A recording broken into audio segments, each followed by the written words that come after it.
लोग ऐसे होंगे जो चाह के भी झूठ नहीं बोल पाते होंगे, बोलते होंगे तो उनके चेहरे पर ऐसा भाव आ जाता होगा कि झूठ बोल रहे हैं, छिपा ही नहीं पाते हैं।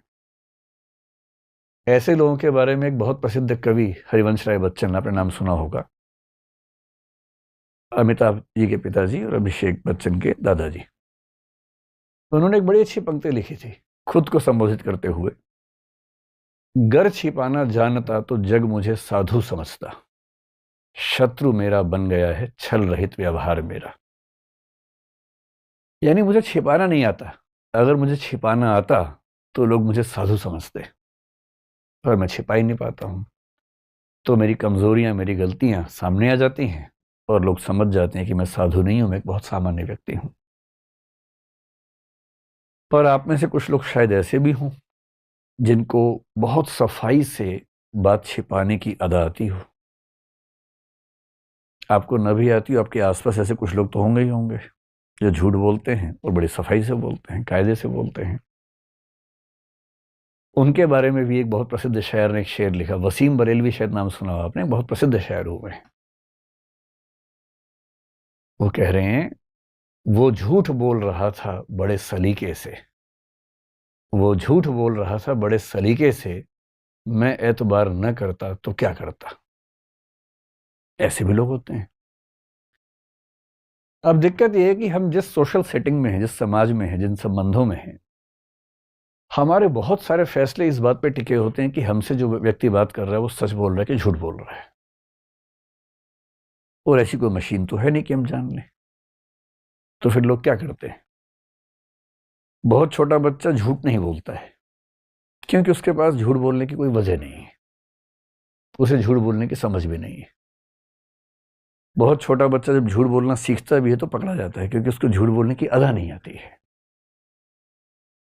सूरदास के काव्य में एक बड़ा अच्छा प्रसंग है जिसको यूं समझिए कि कृष्ण जी ने मक्खन खा लिया है, उनकी माँ को पता लगा कि मक्खन गायब हो गया है। माँ ने बच्चे से पूछा, बेटा मक्खन गायब हो गया, तुमने तो नहीं लिया? कृष्ण जी के मुंह पे मक्खन लगा हुआ है, चेहरे पे, नाक पे, सब जगह लगा हुआ है, और बड़ी मासूमियत से कह रहे हैं, नहीं मम्मी मुझे तो नहीं पता मक्खन कहाँ चला गया। अच्छा, मम्मी भी बहुत खुश हो रही है उस अदा पे, उस बचपन को देख के। वो कह रही है, बेटा तुमने तो नहीं लिया होगा, मैं जानती हूँ। कृष्ण ने कहा कि मम्मी मैंने तो नहीं खाया, पता नहीं किसने खा लिया। तो मम्मी कह रही है कि बेटा मैं जानती हूँ तुम तो खा ही नहीं सकते हो, तुम तो बहुत ही अच्छे बच्चे हो, चलो हम मिलकर ढूंढ दें किसने खाया, कहाँ चोरी हो गया। वो दोनों ढूंढ रहे हैं। अब बच्चा नहीं समझ पा रहा है कि बच्चे की चोरी पकड़ी जा चुकी है क्योंकि बच्चों को झूठ बोलना नहीं आता है। सीखते हैं समय के साथ साथ, हम सब ने सीखा है, आपने भी सीख लिया होगा, लेकिन बहुत छोटे बच्चों को नहीं आता है। बोलते हैं क्योंकि बच्चों के पास अपने डिफेंस का एक ही मैकेनिज्म है, झूठ बोलना। जब उनको लगता है कि फंस जाएंगे, जब उनको लगता है कि पिटाई हो जाएगी, तो झूठ बोलना एक डिफेंस मैकेनिज्म है। वो झूठ बोलते हैं, पकड़े जाते हैं, फिर पिटते हैं, फिर दो पिटाइयां होती हैं, एक तो गलत काम, एक झूठ बोलने की भी होती है अलग से। धीरे धीरे बच्चे अभ्यस्त हो जाते हैं कि झूठ ऐसे बोलना है कि पकड़ा ना जाए। और फिर वो जब थोड़े मैच्योर होते हैं, किशोरावस्था में आते हैं, वहां तक आ जाते, झूठ ठीक से बोलने लगते हैं। किशोरावस्था में उनकी उम्र में ऐसी चीजें होती हैं, फिजिकल चेंजेस होते हैं, उनका पर्सपेक्टिव चेंज होने लगता है। पेरेंट्स उनको दोस्त कम दुश्मन ज्यादा नजर आने लगते हैं, झूठ बोलने की वजहें बढ़ जाती हैं। अपना गैंग होता है, उस गैंग में सारी बातें होती हैं, कितना बताएं। तो जरूरत पड़ने पर, अगर पेरेंट्स बहुत अच्छे हैं तो झूठ की जरूरत नहीं है, टीचर्स बहुत अच्छे हैं तो झूठ की जरूरत नहीं पड़ती है। पर अगर टीचर्स और पेरेंट्स उतने समझदार ना हो तो बच्चों के पास एक ही रास्ता बचता है कि झूठ बोल के अपने आप को बचाएं, अपने रास्ते निकालें। अब पेरेंट्स बड़े खुंदक में रहते हैं, वो जानना चाह रहे हैं कहाँ गया था, किससे बात कर रहा था। बच्चा नहीं बताएगा। पेरेंट्स उसका फोन चेक करेंगे तो बच्चे ने नाम ही कुछ और सेव कर रखा है। चेक कर लीजिए, कितना भी चेक कर लीजिए। बात हो रही थी भारती से, नाम लिखा भारत, अब कितना आप कर लेंगे, कितना चेक कर लेंगे। ऑफिस लिखा हुआ है, ऑफिस बॉस, आप कितना चेक करेंगे। बच्चों के पास उपाय है इस चीज का। तो दुनिया के हर समाज में पेरेंट्स के सामने, टीचर्स के सामने राज्य के सामने चुनौती ये रही है कि सच कैसे जाने। तो इसके उपाय कई तरह के, कुछ इमोशनल उपाय हैं, जैसे पेरेंट्स करते हैं, दोस्त करते हैं। खा मेरी कसम, एक तो ये उपाय है। जब आपको शक हो किसी पे कि झूठ बोल रहा है, आप क्या बोलेंगे? मेरी कसम खा, मुझे छू के बोल, मर जाऊंगा मैं झूठ बोला तो जो इमोशनली कच्चे लोग हैं वो घबरा जाते हैं, नहीं नहीं नहीं मैं ऐसे नहीं मरना चाहिए, होगा अच्छा सॉरी मैंने झूठ बोला। पर ये भी 2-4 बार चलता है, उसके बाद वो व्यक्ति मजबूत हो जाता है, उसको पता है मरता मरता कोई है नहीं, बिना बात के मरता हर बार मैं ही हूँ। फिर अगली बार वो बोलता है कि कसम से भाई, तेरी कसम, सिर पे हाथ रख, तेरी कसम, और उसे फर्क ही नहीं पड़ रहा, इतना सफाई से झूठ बोल रहा है, और सामने वाला लगता है कसम तो झूठी नहीं खाएगा, तो इसका मतलब सच है, भरोसा कर लिया। कुछ लोग और करते हैं कि अगर तू झूठ बोल रहा है तो ये जो मिर्च है इसमें धुआं निकलेगा, आग लगाएंगे तो नहीं तो धुआं नहीं निकलेगा, कुछ ऐसे उपाय करते हैं। चाइना में एक उपाय ये किया गया, जिसको आप पॉलीग्राफ का पहला एग्जाम्पल दुनिया का मान सकते हैं, कि जो अभियुक्त है उसको कच्चा चावल खिलाते थे, और कंसेप्ट ये था कि जब हम डरे होते हैं तो हमारे मुंह में सलाइवा यानी कि लार नहीं बनती है, और अगर कोई झूठ बोलेगा तो डरेगा, डरेगा तो सलाइवा नहीं बनेगा, सलाइवा नहीं बनेगा तो जो कच्चा चावल चबाया है वो सूखा रह जाएगा, और लार बन गई तो इसका मतलब डर नहीं रहा था, डर नहीं रहा था मतलब सच बोल रहा था। बहुत ट्रेडिशनल उपाय है, बहुत मीनिंगफुल नहीं है, लेकिन हाँ ऐसा होता था गांवों में। अब पुलिस क्या करे? पुलिस को हजारों लाखों करोड़ों मामले सुलझाने हैं, बहुत सारे क्रिमिनल केसेस होते हैं, कुछ सिविल केसेस होते हैं। तो सिविल से तो पुलिस का ज़्यादा लेना देना नहीं है, पर क्रिमिनल तो है। क्रिमिनल का मतलब जिसमें हत्या हो, कोई चोरी हो, डकैती हो, बलात्कार हो, वो सब क्रिमिनल केसेस हुए। अब पुलिस के पास तरीका एक तो ये है कि वो लोगों से पूछे क्या हुआ था, बताओ भाई, नोट करे। पर जो व्यक्ति पुलिस के पास गया है, यदि पहली बार अपराध किया है और बहुत इनोसेंट व्यक्ति है, गलती से हो गया, तो फिर भी हो सकता है कि बातचीत में बता दे कि मुझसे गलती हुई है। पर जो घाघ है, जो अभ्यस्त है, हैबिचुअल है, उसको अच्छे से पता है कि पुलिस कुछ भी पूछ ले, क्या बोलना है क्या नहीं बोलना है। पुलिस पूछ पूछ के मर जाएगी, लेकिन मामला साफ हो नहीं पाएगा। फिर पुलिस क्या करती है? पुलिस अपने तरीके पे आ जाती है, थर्ड डिग्री। कह दिया अच्छा रुको, चलो जरा साइड में चलो। फिर उसको मार मार के या बिना मारे उतना दबाव बना के, फिल्मों में आपने देखा होगा कि एक पुलिस ऑफिसर इन्वेस्टिगेशन कर रहा है, पड़ोस के कमरे से आवाजें आ रही हैं, वो कुछ नहीं कर रहा। जब गया इन्वेस्टिगेशन पे तो अपने एक जूनियर को बोल के गया कि पड़ोसी कमरे से आवाजें आनी चाहिए बहुत तेज तेज, और बीच में आके ऐसे बोल देना जब मैं बात कर रहा हूँ। अब ऑफिसर बात कर रहा है कि भाई बता दे, कितना परेशान करेगा, बता दे। इतने में एक पुलिस वाला आता है कि सर वो साथ वाले की मौत हो गई। ये कहता है कैसे मरा? सर वो सवाल पूछे जवाब नहीं दे रहा था, ज्यादा मार दिया उसको, मर गया। फिर ये कह रहा है कोई बात नहीं, लाश दफना दो, किसी को बताना मत। फिर इसे पूछते हैं हाँ भाई बताएगा? हाथ नहीं लगाया है, टच भी नहीं किया है। फिर इतना सुनने के बाद बड़े बड़े लोग बता देते हैं, कई तो ऐसे भी ना भी किया तो भी बता देते हैं कि हाँ मैंने चोरी की थी भाई, 2 महीने जेल में रह लूंगा, कम से कम मरूंगा तो नहीं। तो ये भी खतरा होता है। और ऐसे बहुत जोक्स चलते हैं। एक जोक मैंने सुना था बहुत पहले, था तो भारत के 3 राज्यों के बारे में, तो मैं 3 देश कर देता हूँ। विदेशों के बारे में बोलते रहिए, कोई दिक्कत नहीं है, देश के अंदर बोलना मुश्किल है। तो इमेजिन कीजिए कि जापान, चीन और नॉर्थ कोरिया में कंपटीशन है। एक व्यक्ति गुम हो गया है, उसे ढूंढना है पुलिस को। पहले जापान को चांस मिला, जापान ने 7 दिन लगा दिए। कैसे किया? सारे सैटेलाइट, उसका फोन ट्रैक किया, और जो उसकी लोकेशन से वो सब ट्रैक करके फिर पूछताछ करके आखिरकार उसको ढूंढ लिया। करीब 6-7 दिन लग गए। चाइना ने कहा ये कोई तरीका हुआ, हम तो बहुत जल्दी कर देते हैं। फिर चाइना के पास केस गया, उसने 2 दिन में ढूंढ लिया। तो कैसे ढूंढा? जो आदमी गुम हुआ था उससे सारे रिश्तेदारों को उठवा लिया, और रिश्तेदारों को बंद करके इतना पीटा कि नहीं बताओगे तो मार देंगे। अंत में किसी ने बता दिया, ढूंढ के लिए 2 दिन में हो गया काम। फिर केस नॉर्थ कोरिया गया, नॉर्थ कोरिया ने 1 घंटे में सॉल्व कर दिया। कैसे किया? तो जो आदमी गुम हुआ था उसका नाम ली था मान लीजिए, तो ली गुम हुआ, कंप्लेंट हुई कि ली गुम हो गया है। ली की फोटो देखी, उसी शक्ल का आदमी ढूंढा एक और, उसको पकड़ा, खूब कस के पीटा, वो बोल तू ली है, बोल तू ली है, और 2 घंटे बोला हाँ मैं ली हूं, और कैमरे के सामने दिखा दिया कि ली पाया गया, इसी शक्ल थोड़ी बदल गई है पर है ली ही, इसी से पूछ लो। वो बोला हाँ मैं ली हूं, क्योंकि उसको पता वरना पीटूंगा और ज्यादा।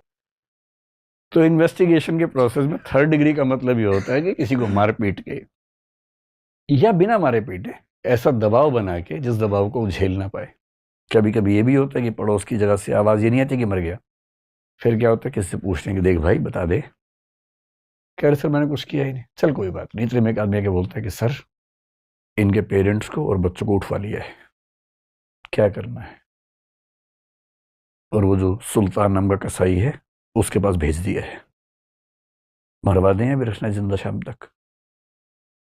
अब ये कह रहा है कि 1 घंटा रुको अभी फिर देखते हैं। ये कह रहे भाई बता दे, नहीं बताएगा। फिर उसको बोलते हैं यार 1 घंटे में अगर ये बता दे तो ठीक है, वरना पूरा खानदान साफ कर देना। करेगा नहीं, लेकिन उस समय उस व्यक्ति को लगता है कि मैं खत्म, परिवार खत्म। पुलिस को शौक नहीं है ये सब करने का। पुलिस के ऊपर दिक्कत ये है कि इतने केसेस हैं, सॉल्व ना करे तो टीवी चैनल अखबार पीछे पड़ जाते हैं कि कैसी पुलिस है, कोई काम नहीं करती है। सॉल्व करने के जो वैध तरीके हैं वो उनके लिए बहुत यूजफुल नहीं है, दबाव उनके ऊपर बहुत ज्यादा है। और इस वजह से एक संकट हमेशा रहता है कि हम किसी आरोपी से, किसी एक्यूज से, किसी गवाह से सही बात कैसे पूछें। और 20th सेंचुरी में, 19th सेंचुरी के अंत से कहना चाहिए, कमाल होना शुरू हुआ तकनीक के क्षेत्र में। और ऐसा कमाल हुआ कि अब हम किसी व्यक्ति से सही बात जान सकते हैं, इसके बावजूद कि वो बताना नहीं चाह रहा।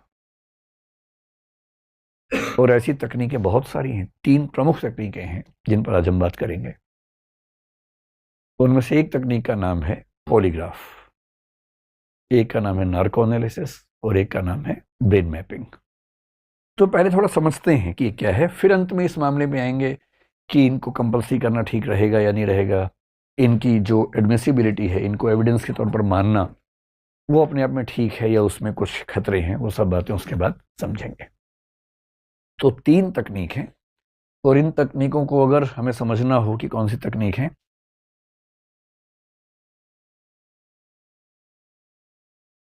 एक शब्द है जिससे हम बात शुरू करेंगे, उसको बोलते हैं डीडीटी। डीडीटी सुनते ही आपको बचपन वाला याद आ गया होगा अपना, है ना? ये वो डीडीटी नहीं है, इसको बोलते हैं डिसेप्शन डिटेक्शन टेक्निक। डिसेप्शन मैं उम्मीद कर रहा हूं कि आप समझ पा रहे होंगे, डिटेक्शन भी समझ पा रहे होंगे, और टेक्निक तो खैर कोई बात ही नहीं है। डिसेप्शन का मतलब है धोखा, कि आप कुछ छिपा रहे हैं, झूठ बोल रहे हैं या सच नहीं बोल रहे हैं। डिसीव करना, धोखा देना। डिटेक्शन का मतलब है पहचान लेना, और टेक्निक मतलब तकनीक। यदि कोई आपको धोखा दे रहा है तो उस धोखे को पहचान लेने की तकनीक, इसको बोलते हैं डिसेप्शन डिटेक्शन टेक्निक। और फिलहाल हमारी दुनिया के पास 3 तकनीकें हैं। फ्यूचर तो बहुत ही अलग किस्म का होने वाला है। अभी जो तकनीकें हैं वो 3 हैं। मैंने जो आपको बताया, एक का नाम क्या है, पॉलीग्राफ, दूसरे का नाम है नार्को एनालिसिस, और तीसरे का नाम है ब्रेन मैपिंग। अच्छे से समझते हैं कि क्या होता क्या है, और कल को मान लीजिए समझ लेंगे, और उसके बाद मैं आपसे पूछूंगा क्या करना चाहिए सरकार को, राज्य को, सुप्रीम कोर्ट को, फिर देखेंगे आपकी राय क्या बनती है। पहले जान तो लें कि मसला है क्या। शुरुआत करते हैं पॉलीग्राफ से, कि पॉलीग्राफ क्या चीज है।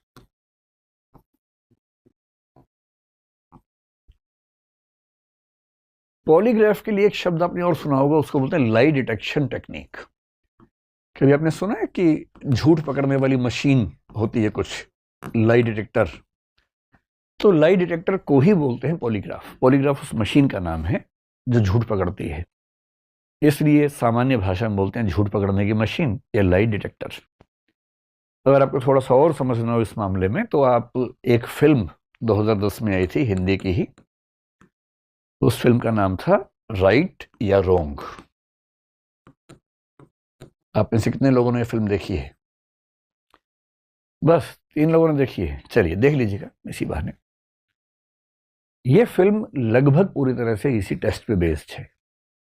सनी देओल इसमें एक कैरेक्टर है जिसके ऊपर टेस्ट किया गया और टेस्ट फेल हो गया। ये टेस्ट फेल हो जाता है, कोई बहुत समझदार आदमी टेस्ट को फेल कर देता है। इससे भी मन ना माने तो एक टीवी पे प्रोग्राम आया था कुछ साल पहले जिसका नाम था सच का सामना। ये आपने शायद देखा होगा, आपकी जनरेशन की बात है, 5-7 साल पहले मेरे ख्याल से आया था। राजीव खंडेलवाल एक एक्टर हैं, वो इसको होस्ट करते थे। 2 इसके सीजन्स आए थे, फिर बंद हो गया था। बड़ा खतरनाक प्रोग्राम था।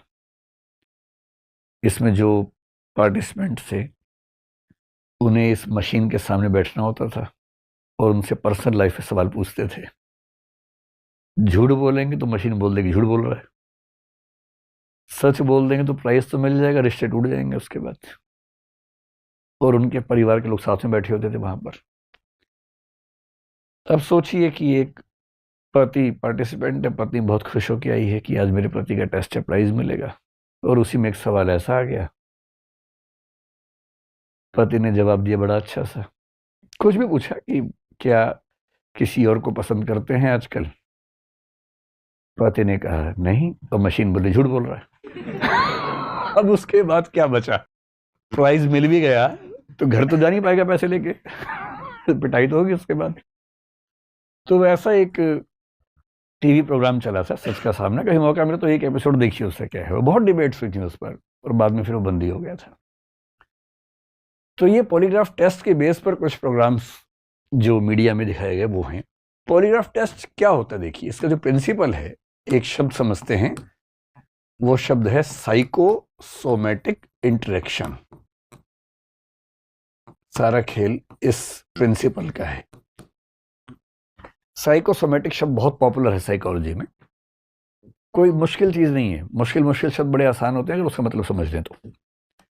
साइकोसोमैटिक का मतलब है, साइको मतलब जो चीज मन में शुरू होती है, सोमैटिक मतलब जिसका असर शरीर पे भी चला जाता है। फिलॉसफी की दुनिया में, अभी साइकोलॉजी की बात करेंगे, बहुत लंबे समय से एक डिबेट रही है कि जो हमारा सिस्टम है, हम जो एक ह्यूमन बीइंग है, हम क्या हैं बेसिकली? क्या हम शरीर हैं? कुछ कहते हैं नहीं, शरीर तो बदलता रहता है, मर भी जाता है, पर आत्मा स्थायी रहती है। आत्मा है या नहीं है तो कैसी है, इसका प्रमाण तो कुछ है नहीं, ये तो एजम्पशंस है, मान्यताएं हैं। अधिकांश धर्म मानते हैं इस चीज को, कई दार्शनिक मानते हैं, पर आत्मा को किसी ने देखा तो नहीं है, साबित तो नहीं किया है, वो तो एक एजम्पशन है। तो कोई कहता है कि नहीं, हम आत्मा हैं, हम शरीर नहीं हैं। कोई कहता है कि शरीर भी है, आत्मा भी है, इनके बीच में एक इंटरेक्शन होता रहता है। जैसे डेकार्ट एक फिलोसोफर ने कहा। भारत में आमतौर पर माना गया कि हम शरीर नहीं हैं, हम आत्मा हैं। शंकराचार्य ने कहा, कई लोगों ने कहा। इस पर कभी डिस्कस करेंगे कि आत्मा और चेतना को लेकर जो लेटेस्ट टेक्नोलॉजिकल डेवलपमेंट्स हैं, रिसर्चेज हैं, वो क्या संकेत कर रही हैं। बहुत इंटरेस्टिंग आजकल है चीजें ये वाली। और हो सकता है कि सभी धर्मों की मान्यताएं एग्जैक्टली साबित ना हो पाए अगर विज्ञान ने कुछ और एक्सपेरिमेंट्स उस रास्ते पे कर लिए तो। और विज्ञान और धर्म का झगड़ा सदियों से चल रहा है। धर्म की मान्यताएं होती हैं, विज्ञान उनमें से कुछ को साबित कर देता है, कुछ को खारिज कर देता है। ये सब चलता रहता है, नॉर्मल बात है। तो साइकोसोमैटिक का मतलब ये हुआ कि चेतना या मन में शुरू होने वाली कोई चीज यदि शरीर पे भी असर पैदा कर दे, उसको बोलते हैं साइकोसोमैटिक। जैसे जब आप चिंतित होते हैं, आपका मूड जब खराब होता है, मूड खराब होने की वजह क्या है? एक फीलिंग होती है। फीलिंग तो एक मन की बात है। जैसी मूड खराब हुआ एक फीलिंग की वजह से, वैसे ही आपका एक्टिव होने का मन नहीं करता, आपकी बॉडी पैसिव हो जाती है। लोग कहते हैं कि चलो घूम के आते हैं, नहीं यार मन नहीं कर रहा, मूड नहीं है। शरीर भी काम नहीं कर रहा। किसी को एंजाइटी होती है, बहुत चिंता होती है, तो चिंता के साथ बॉडी में कुछ कुछ वाइब्रेशंस होने लगते हैं। किसी को डिप्रेशन होता है तो उसकी बॉडी एग्जैक्टली काम करना ही बंद कर देती है। इसका मतलब मन में होने वाली समस्याएं हमारे शरीर पर भी असर डालती हैं। इसको बोलते हैं साइकोसोमैटिक इंटरेक्शन। तो पॉलीग्राफ की शुरुआत जिस व्यक्ति ने की थी बहुत पहले 19th सेंचुरी में, उसका नाम था लोम्ब्रोसो। लोम्ब्रोसो एक बहुत कमाल का आदमी है, जिसकी बात हम कभी करेंगे। कभी एक वीडियो इस बारे में बनाएंगे कि कोई व्यक्ति अपराध क्यों करता है। अपराध करने की वजह क्या है। इस व्यक्ति ने ये एक किताब लिखी, द क्रिमिनल मैन नाम से किताब लिखी, और उस किताब में उसने जो व्याख्या दी वो व्याख्या ये कहती है, ये लाम्ब्रोसो व्यक्ति है जो मॉडर्न क्रिमिनोलॉजी है उसका फादर उसको बोलते हैं। इटली के व्यक्ति थे, 19th सेंचुरी के अंत में 1876 के आसपास काम कर रहे थे। इटालियन में किताबें लिखी। उस इटालियन की जो सबसे प्रसिद्ध किताब है लुओमो डेलिंक्वेंटे, इटालियन भाषा में, उसका इंग्लिश अनुवाद है the criminal man. Criminal man इस किताब का नाम है। उन्होंने एक थियरी दी, और थियरी ये दी कि डार्विन का नाम सुना आप लोगों ने? डार्विन ने 1859 और 1871 में 2 बुक्स लिखी थी, और ये 1876 में लिख रहे हैं, उनके 5 साल के बाद लिख रहे हैं। तो उस समय डार्विन का ऐसा प्रभाव था कि यूरोप के सभी चिंतक डार्विन के दीवाने थे, ये भी दीवाने थे। डार्विन ने बताया था कि इवोल्यूशन होता है, उद्विकास होता है। उसी इवोल्यूशन के प्रिंसिपल को इन साहब ने अप्लाई किया और कहा कि जो लोग अपराध करते हैं वो दरअसल वो लोग हैं जो इवोल्यूशन की दौड़ में थोड़ा सा पीछे रह गए हैं, जिनमें एनिमल्स वाली टेंडेंसीज थोड़ी बची हुई हैं, ह्यूमंस वाली थोड़ी कम है, क्योंकि इवोल्यूशन कम हुआ है। इतना ही नहीं, 4000 अपराधियों का अध्ययन किया, 400 डेड बॉडीज का अध्ययन किया, उनके चेहरे के जितने फीचर्स हैं उनके बहुत सारे अनुपात निकाले कि नाक का साइज कितना है, आंख का साइज कितना है, उन सब के बहुत सारे रेशो निकाले। उन रेशोज के बेस पे व्याख्याएं की और कहा कि जो इंसान का स्ट्रक्चर है 3 तरह का होता है, एक एक्टोमॉर्फ होता है, एक एंडोमॉर्फ होता है, एक मेसोमॉर्फ होता है। एक्टोमॉर्फ जो बहुत पतले और लचक वाले व्यक्ति हैं, एंडोमॉर्फ जो भारी भरकम और गोल किस्म के लोग हैं, और जो अपराधी हैं वो मेसोमॉर्फ हैं, जो लंबे हैं, गठा हुआ शरीर है और कुछ खास फीचर्स बताए, नाक कैसी होगी। आगे चल के ये भी बता दिया कि चोर का स्ट्रक्चर कैसा होगा, डाकू का कैसा होगा, रेपिस्ट का कैसा होगा, मर्डर का कैसा होगा, उन सब के स्ट्रक्चर बता दिए और बहुत सारे चित्रों के साथ बताया। अगर आप चित्र देखना चाहें तो ये उनकी किताब के कुछ चित्र हैं। इस हद तक व्याख्या की। और आजकल जो व्याख्या चल रही है वो तो और खतरनाक व्याख्या चल रही है। जैसे कल ही मैं एक रिसर्च पढ़ रहा था, एक व्यक्ति एक स्कूल में टीचर था और उसकी हरकतें थोड़ी सी खराब थी स्कूल के बच्चों के साथ, तो उसको जेल हो गई। उसके घर में एक गोद ली हुई बेटी भी थी, तो वो भी चिंता थी सरकार को।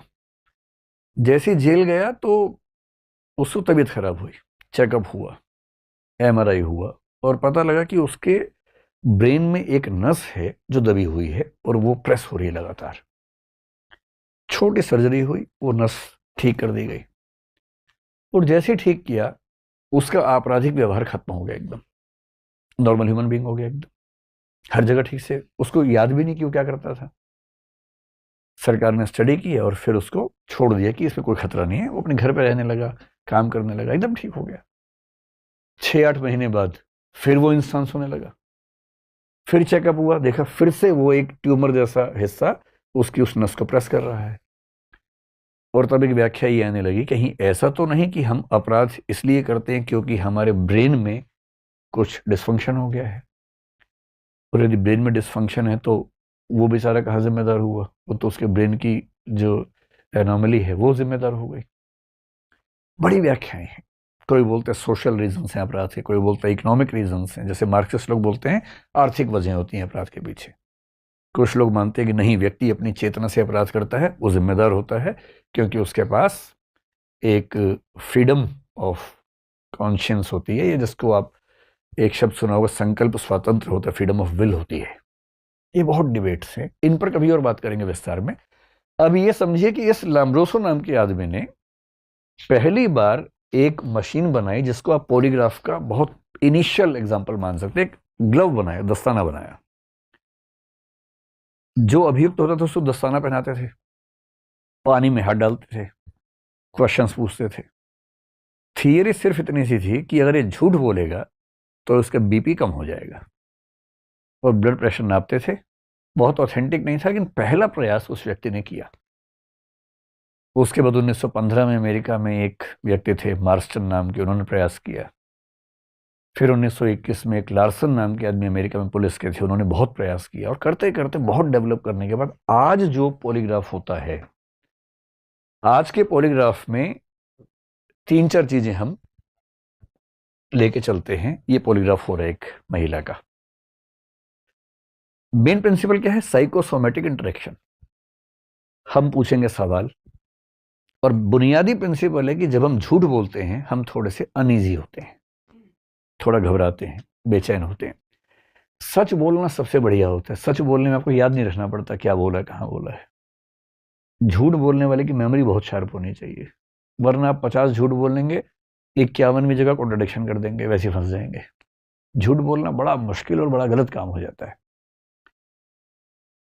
तो जब हम झूठ बोलते हैं हमें थोड़ी सी बेचैनी होती है। तो बेचैनी से क्या क्या होगा? हमारा बीपी बढ़ेगा, हमारी जो सांस की गति है, रेस्पिरेशन है, वो बढ़ेगा। फिर ये भी हो सकता है कि उस समय हमें पसीना ज्यादा आने लगे, स्वेटिंग होने लगे। यहां तक हो सकता है कि जो हमारे स्किन है, स्किन पे जो इलेक्ट्रिकल एक्टिविटी है, उसकी जो प्रवृत्ति है, हमारा पूरा शरीर इलेक्ट्रिकल एक्टिविटी से चलता है, इसको हम आगे समझेंगे भी थोड़ा सा, वो चेंज हो सकती है। आप आंख से आंख मिला के बात नहीं कर पाते हैं झूठ बोलते हुए, इसलिए जो आम लोग करते हैं वो आई कांटेक्ट से समझते हैं कि सच है कि झूठ है, चेहरे के भाव से समझते हैं। फिर आप सच बोल रहे हैं पर आराम से बात करेंगे, झूठ बोलते हुए आपका बॉडी मूवमेंट कुछ कुछ होने लगेगा क्योंकि आप असहज हैं उस समय। इन सारे प्रिंसिपल्स को मिला के ये तय किया गया कि हम तीन चार एक्टिविटीज को जज करके समझ सकते हैं कि आदमी झूठ बोल रहा है कि सच बोल रहा है। ये जो मशीन है इसमें क्या क्या है, इसमें आप देखेंगे कि एक तो अगर आप ध्यान से देख पाए, यहां इसकी 2 उंगलियों में कुछ लगा हुआ है। ये जो उंगलियों में है इसको बोलते हैं इलेक्ट्रोड। और इलेक्ट्रोड क्या होता है आपको आइडिया है ही, जो इलेक्ट्रिक सिग्नल्स को कन्वे करने या रिसीव करने के इंस्ट्रूमेंट्स होते हैं, डिवाइसेस होती हैं।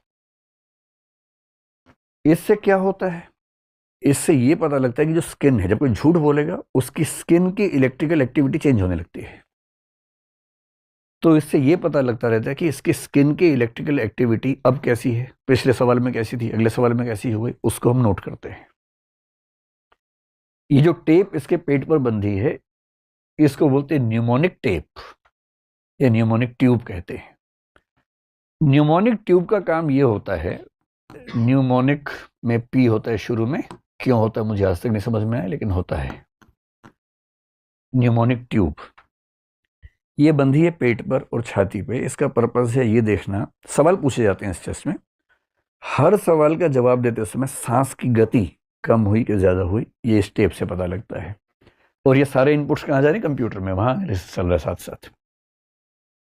तीसरी चीज इस टेस्ट में होती है जो आप देखेंगे ये बाह पे, इसको बोलते हैं बीपी कफ।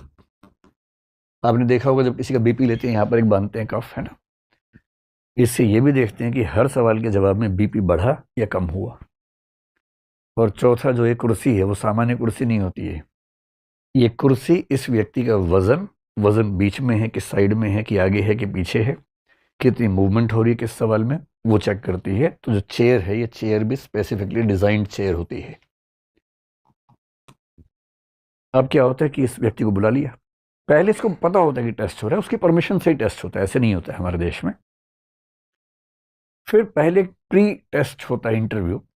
जो व्यक्ति टेस्ट करेगा, जो एक मनोविज्ञान की समझ रखता है, अपराध विज्ञान की समझ रखता है, क्वेश्चनियर बनती है, प्रश्नावली बनती है।